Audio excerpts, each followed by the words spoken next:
Hi hello welcome to my YouTube channel. ఈరోజు Sunday special chicken కాబట్టి ఈరోజు నా స్టైల్లో చికెన్ చేయడం ఎలాగో మీకు చెప్తాను.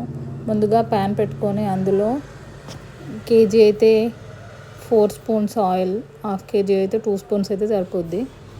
నేనైతే 4 కేజీ కాబట్టి 4 స్పూన్స్ ఆయిల్ వేసుకొని ఆయిల్ హీట్ అయిన తర్వాత గరం మసాలా, బగారాకులు మిగతా అన్నీ వేసుకున్న తర్వాత అవి కంప్లీట్గా కలపాలి. కలిపిన తర్వాత దాని ఫ్లేవర్ వచ్చినాక ఆనియన్స్ వేసి ఒక 5 మినిట్స్ కలుపుతూ ఉంటే మంచి బ్రౌన్ షేడ్ వచ్చిన తర్వాత అల్లం వెల్లుల్లి పేస్ట్ వేయాలి. దాంతోనే మనకు గ్రేవీ అనేది వస్తుంది, కొంచెం నీచు వాసన అనేది రాకుండా ఉంటుంది.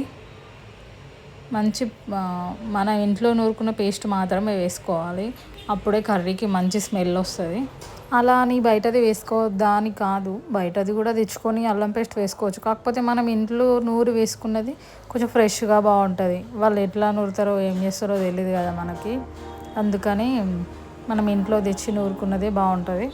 నాకైతే అలాగే ఇష్టం, అందుకే చెప్తున్నాను. తర్వాత పసుపు వేసుకొని అల్లం పేస్ట్కి మొత్తం పట్టేలా పసుపుని మంచిగా కలుపుకోవాలి.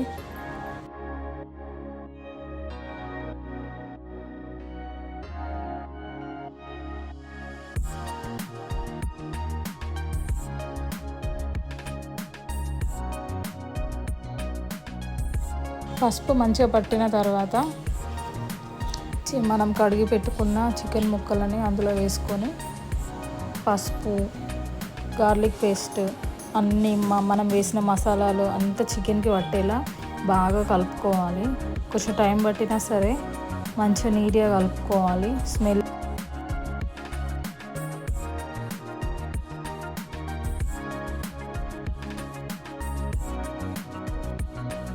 క్యాప్ పెట్టేసి మంచిగా ఉడకనివ్వాలి. ఆలోపు నా స్టైల్లో మాత్రం ఈజీగా అయ్యేలా ఫస్ట్ రైస్ మనం వాష్ చేసుకొని స్టవ్ పైన పెట్టేసుకొని మనం అందులోకి ఏమేమి యూజ్ చేస్తామో ఇంగ్రీడియంట్స్ని డైరెక్ట్ అందులోనే వేసేయాలి. అట్లా వేస్తే మనకు టైం సేవ్ అవుతుంది. 2 స్పూన్స్ ఆయిల్, 2 స్పూన్స్ సాల్ట్, మనం అందులోకి ఏమేమి పడతామో అన్నీ వేసి స్టవ్ పైన పెట్టాలి.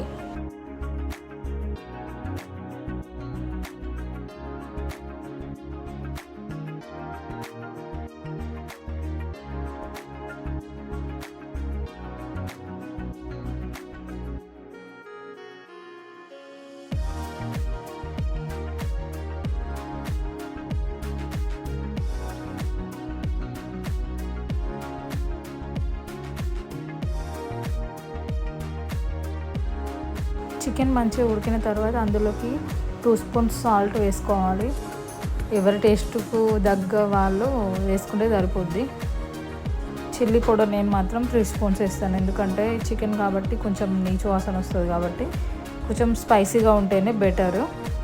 మీరు కూడా అదే ట్రై చేయండి.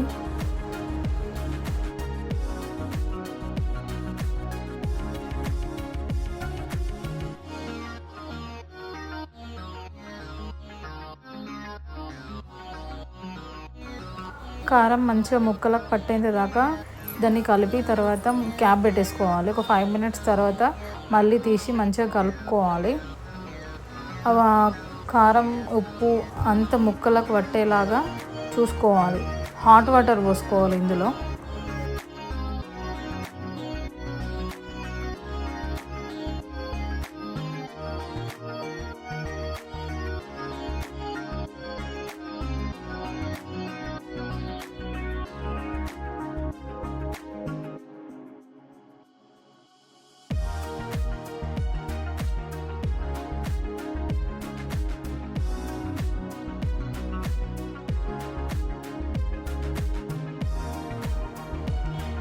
చూసారు కదా పైనకి గ్రేవీ ఎలా వచ్చిందో. కాసేపు పైన తర్వాత ధనియాల పొడి వేయాలి, దాంతోనే గ్రేవీ వస్తుంది. చికెన్ మసాలా వేసుకోవచ్చు, అది మీ ఇష్టం. మంచిగా కలిపిన తర్వాత ధనియాల పొడి అనేది పీసెస్కి బాగా పడుతుంది. కొంచెం నీసు వాసన అనేది రాకుండా ఉంటుంది. క్యాప్ పెట్టుకొని కొంచెం ముక్కలకు పట్టేలాగా చూసుకోవాలి. రైస్ కర్రీ కొంచెం ఉడికేలోపు మసాలాలు రెడీ చేసుకోవాలి. మసాలాలు అంటే జస్ట్ గార్లిక్స్ ఒక 4, అండ్ లవంగాలు ఒక 4-5 అట్లా వేసుకొని దంచుకొని అది అందులో వేయాలి. ఈ బయట మసాలాలు వాడే కన్నా ఇదే బెస్ట్ మసాలా. మా అమ్మమ్మ వాళ్ళు అయినా కానీ ఇదే రకంగా లవంగాలను ఎల్లిగడ్డలు 2 దంచి వేస్తే ఆ టేస్టే వేరే లెవెల్లో ఉంటుంది. చూడండి గ్రేవీ ఎంత బాగా వచ్చిందో. ఇందులో పెరుగు కూడా యూజ్ చేయలేదు మనము. చూడండి గ్రేవీ ఎంత బాగుంది. ఇలా ట్రై చేస్తే మాత్రం పక్కాగా మంచి టేస్ట్ అయితే వస్తుంది. లాస్ట్లోనైతే కొత్తిమీర వేయడం మాత్రం మర్చిపోకండి, ఎందుకంటే దాంతోనే ఫ్లేవర్ అయితే వస్తుంది. దీన్నైతే అస్సలు మిస్ చేయకండి, ఖచ్చితంగా వేసుకోండి. నా స్టైల్లో అయితే చికెన్ కర్రీ రెడీ అయింది. చూడండి గ్రేవీ ఎలా వచ్చిందో. మీకు ఈ చికెన్ కర్రీ నచ్చినట్టయితే ఖచ్చితంగా కామెంట్ చేసి షేర్ చేయండి, సబ్స్క్రైబ్ చేసుకోండి. పక్కనున్న బెల్ ఐకాన్ని నాక్ చేస్తే నేను చేసే ప్రతి వీడియో మీకు నోటిఫికేషన్గా వస్తుంది మీ మొబైల్లోకి. కానీ మీరు మాత్రం గంట కొట్టడం మర్చిపోకండి. చూసారుగా చికెన్ కర్రీ ఎలా ఉందో, చూస్తే తినాలనిపిస్తుంది.